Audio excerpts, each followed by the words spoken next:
Cada uma dessas etapas e suas modalidades tem pesos.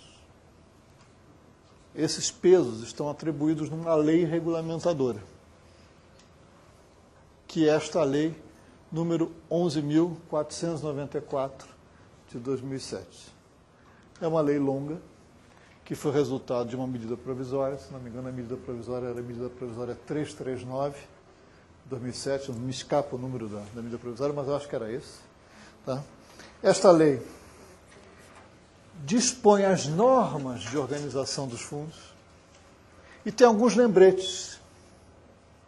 Então, a primeira coisa que aparece na lei diz assim, olha, tem o dinheiro do fundo, mas o primeiro artigo ou o segundo diz o seguinte, mas não esqueçam de que além do dinheiro do fundo tem que aplicar aqueles 5% restantes e os 25% dos outros impostos que não entram. É um lembrete na lei. É curioso, né? Como a legislação brasileira precisa lembrar, às vezes, os agentes públicos do que tem que ser cumprido. Mas foi pedagógica, essa inclusão foi discutida sobre esse caráter pedagógico. Né? É importante isso aí. A distribuição proporcional, diferenças e ponderações para o valor anual por aluno, por etapa, modalidade e tipo de estabelecimento. Quem tiver curiosidade de ir na lei, vai encontrá-la aqui e vai ver que existem pesos da seguinte ordem. Deixa eu me achar aqui. Aqui. São 15 pesos diferentes. Né? 15 pesos diferentes. Para 2007. Para 2007. Por exemplo, a creche, o peso é 0,8. Para a escola é 0,9. Anos iniciais de ensino fundamental urbano, é 1. E por aí vai. Tem ensino médio, ensino em tempo integral, ensino no campo, educação especial, educação indígena, quilombola, etc. Os pesos podem variar no mínimo entre 0,7 e no máximo 1,3. Né? Esta lei fixou.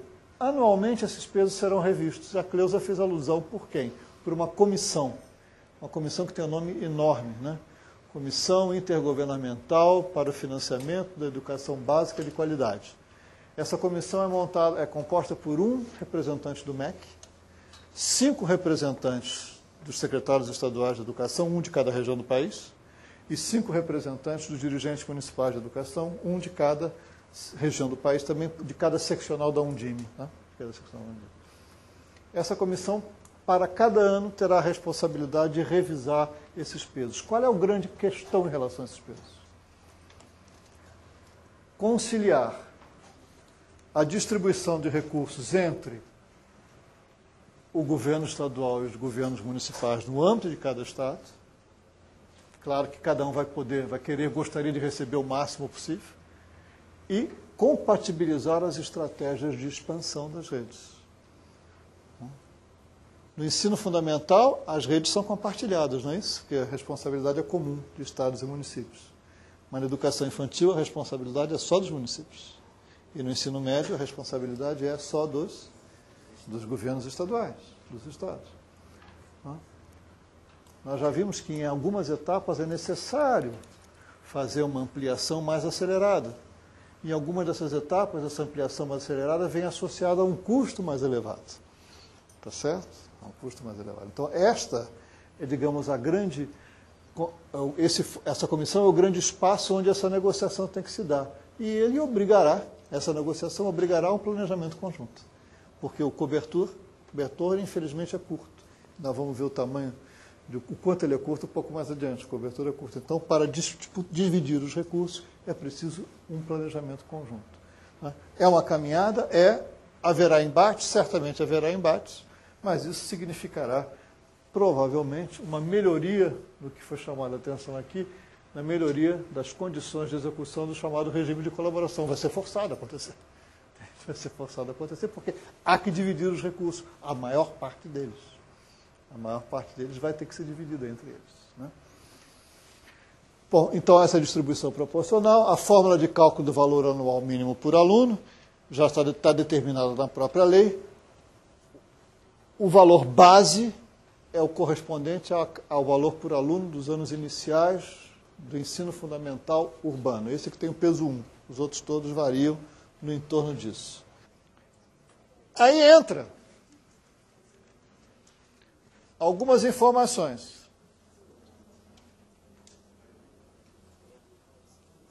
Percentuais máximos de apropriação dos recursos dos fundos. Existe uma norma aqui que diz que no máximo 15% desses recursos podem ser aplicados à educação de jovens e adultos.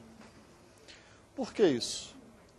Parece uma coisa discriminadora, né? Acontece o seguinte, é que a grande maioria da população brasileira não concluiu o ensino médio e uma parcela imensa não concluiu o ensino fundamental. Perfeito? Então, além disso, a incorporação de jovens e adultos ao sistema de ensino, que é uma questão de justiça social, ela não é tão simples, porque você matricula no início do ano um número de pessoas muito grande, ao longo do ano existe uma evasão imensa, infelizmente, mas a verdade é essa, certo? Então, se por acaso, de repente, você tivesse uma política educacional que fosse explosivamente inclusiva, tem que ser inclusiva, eu estou dizendo explosivamente inclusiva, e incorporasse 50 milhões, né, de jovens e adultos, não haveria como financiar essa parte. Né? Além do que, o financiamento seria extremamente complexo por causa dessa curva decrescente da matrícula ao longo do ano. Por isso se estabeleceu esse patamar, que é um patamar compatível com o crescimento natural, normal dessa demanda, né? Ao mesmo tempo que se vai planejando. É essa a razão pela qual se estabeleceu esse percentual. Fiscalização e controle. Uma das coisas mais interessantes que eu penso que foi uma contribuição do Fundef, que o Fundeb incorpora, é a questão do controle social. A questão do controle social e a questão do acompanhamento na transferência e no uso dos recursos. Primeira coisa, a obrigatoriedade de uma conta específica para os recursos do Fundeb. Certo? Cada estado, cada município tem que ter uma conta específica para receber os recursos do Fundeb. Essa conta ela é fiscalizável pelo Conselho de Acompanhamento e Controle Social do Fundeb. Perfeito?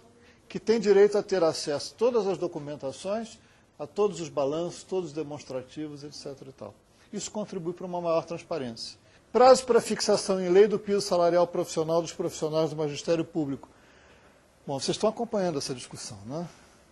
Foi aprovado na semana passada, não é? Na Comissão de Educação. Na Comissão de Educação, está agora na Comissão de Trabalho, Administração e Serviço Público da Câmara. Eu não vou entrar nos detalhes. Né? Houve uma grande discussão na Comissão de Educação, além de uma série de detalhes, onde não houver dinheiro para pagar, quem cobre a conta? Quem paga a conta. Então, foi introduzida na Comissão de Educação uma emenda dizendo que a União deverá cobrir a conta, né?